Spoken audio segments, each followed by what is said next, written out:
Welcome to a little bit of Premier League extra here on our YouTube page and other social media platforms, hopefully.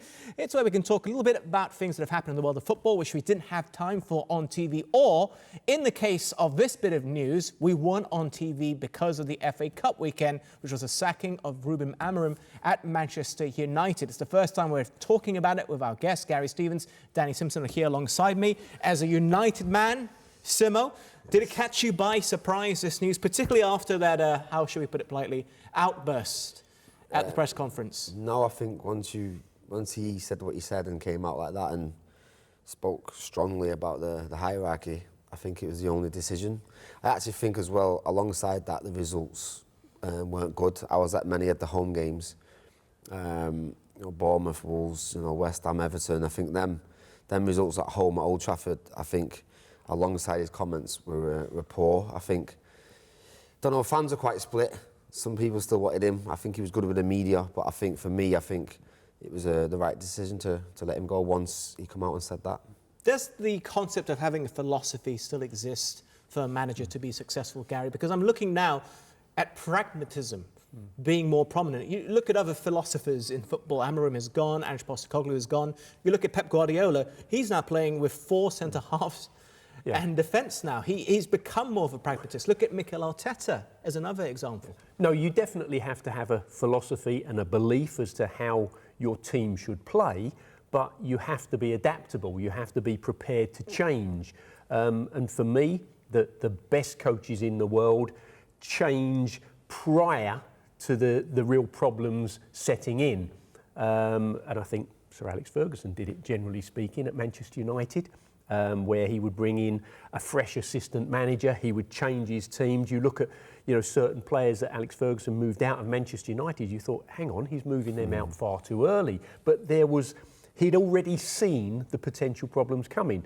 I do feel that Amorim was just stubborn, to be honest with you. It was screaming out to everybody that the personnel he had were not suited to playing 3 at the back.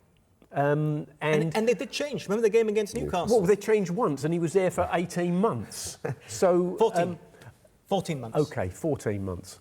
But for me, when he came out most recently prior to getting sacked, I think he was agitating to get the sack. I really do. I think he felt that his position wasn't ever going to particularly work out, and he was probably best to be out of it. And he chose to agitate and anger the powers above him. Yeah, I think just to touch on that, I think when he changed at Newcastle and 4 at the back, I think from the rumours and from what I've heard, they were going to play 4 at the back against Wolves, and then he changed it to a 3 at the back. And I just don't know why he needed 3 at the back against 1 striker against a team like Wolves who've got 2 points. At that point, they hadn't won a single game. No, and I think that I was in Old Trafford and I could feel that there was a strange atmosphere within the ground when we just beat Newcastle. Great result on Boxing Day.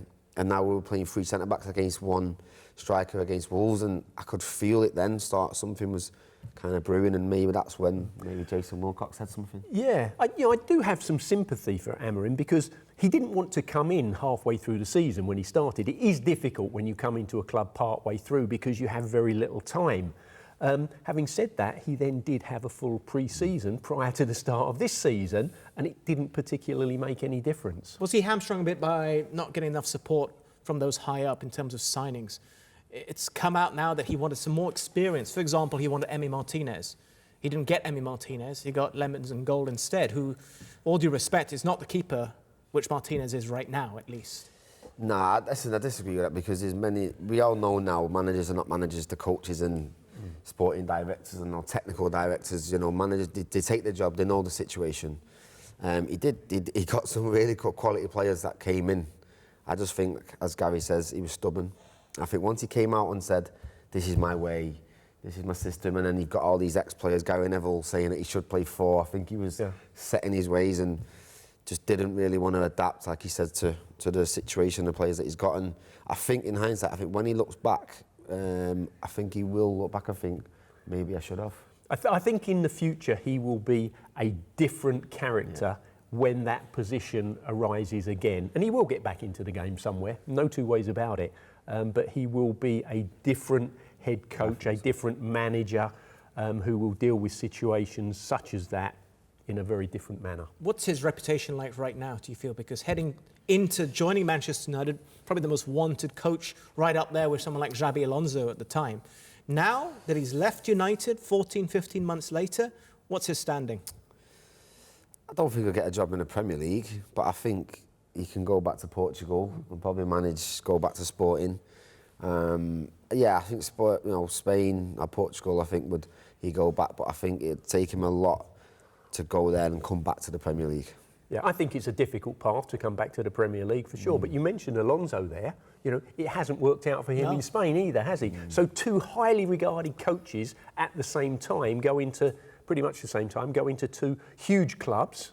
And both end up getting the sack fairly quickly. What's his legacy at United, though? He did take them to a European final. If they had beaten Spurs, they would be playing in Champions League this campaign. Yeah, but you say that, but then Ten Hag won 2 trophies. So, and when people were happy to see Ten Hag go, but actually some people, it's 50-50 split on Amorim. And I think for me, he should have gone after that final.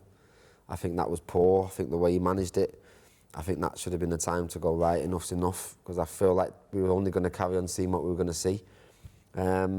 Like I said, I think from the fans, I think they're split on him, but obviously now time will tell with how Michael does. Yeah, it's interesting, you know, you say about you thought Amorim should have gone after that European final when Spurs won, but ironically, it was Spurs who sacked their head coach. Yeah. What legacy is there from Amorim at Manchester United? I think I would be as bold as to say there isn't one. Yeah, okay. I really don't think there is one. It's going to be amazing how we reflect back on this in maybe a year or two. You look at Solskjaer, he finished, second, third, got to a cup final. You look at Mourinho, who finished second, said it's his best achievement in football.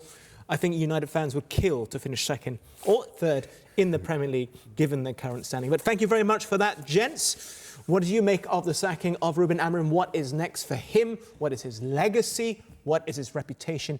At this point in time, do let us know.